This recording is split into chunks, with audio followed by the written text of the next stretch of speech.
Salut à tous et bienvenue sur FaceFrame, ta chaîne pour apprendre le français avec des films, des séries et de vraies situations de la vie quotidienne.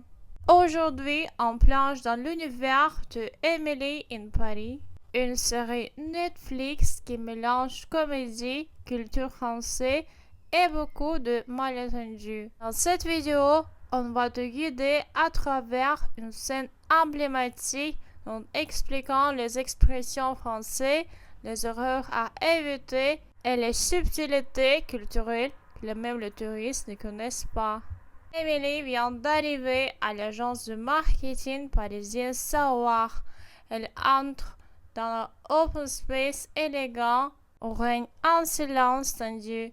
Elle essayait de faire bonne impression, mais son enthousiasme à américaine de ton dans cet environnement feutré et réservé.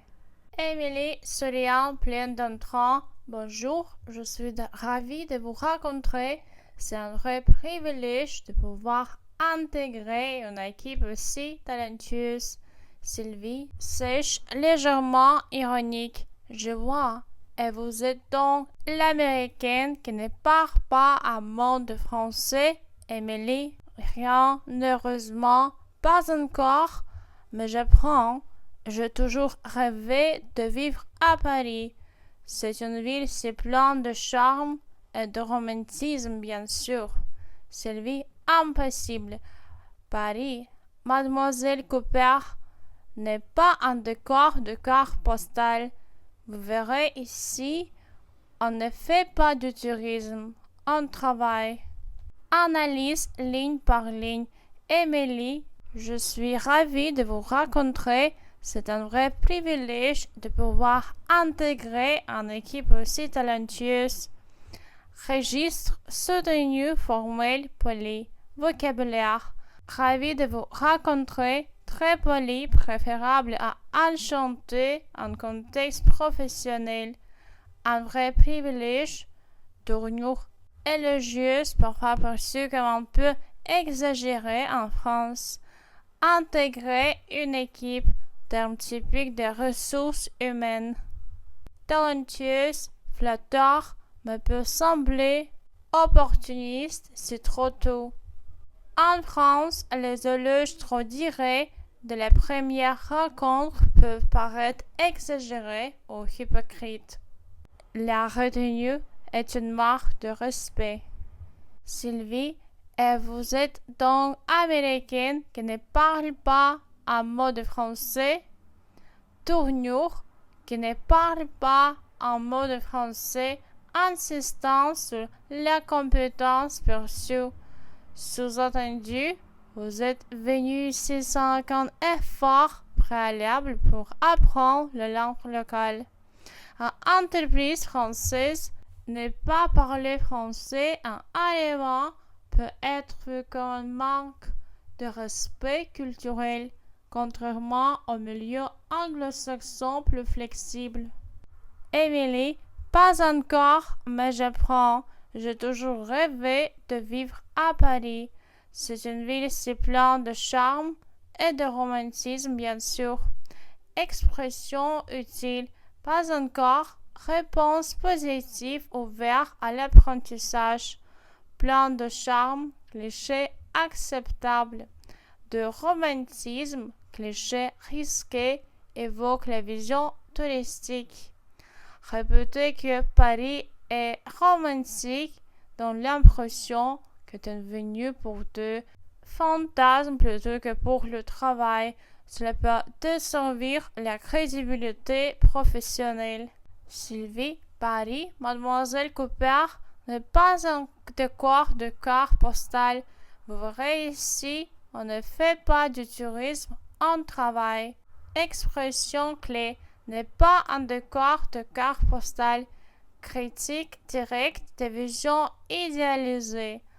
On ne fait pas du tourisme, on travaille, mais on voit sur les attentes professionnels. Dans le mode de travail en France, on valorise le sérieux, les compétences discrètes et la hiérarchie impliquée. Le tutoiement et la familiarité précoce sont souvent mal perçus. Analyse linguistique et culturelle. Je suis super excitée.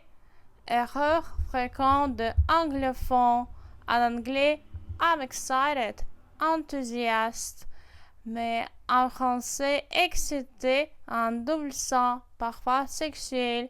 Je suis super excité, peut choquer ou faire rire. Alternative correcte, je suis ravie de commencer ici. J'ai hâte de travailler avec vous. Explication grammaticale, je suis présent de l'indicatif. Ravi, adjectif féminin.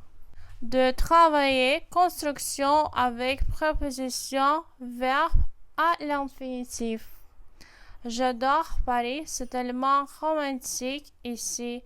Cela paraît naïf ou cliché pour un Parisien. Expression utile. Cliché, c'est une idée stéréotypée, trop simple, souvent fausse. Penser que tout à Paris est romantique, c'est un cliché. Alternative, plus naturelle. J'aime beaucoup l'ambiance de la ville. Il y a un charme particulier à Paris. Les Français aiment l'authenticité. Trop d'enthousiasme peut être mal vu dans un contexte professionnel, surtout si ça semble artificiel. Sylvie, Paris n'est pas un parc d'attractions. Réplique sarcastique. Sous-entendu, les Parisiens ne sont pas là pour jouer ou faire plaisir aux touristes. Sarcasme français, très courant dans le dialogue professionnel. Il faut savoir lire entre les lignes. Expression à retenir. Ce n'est pas Disneyland ici. Ce n'est pas un lieu pour s'amuser naïvement. Explication grammaticale. N'est pas, ce signifie négation. Un parc d'attractions non masculin place complètement.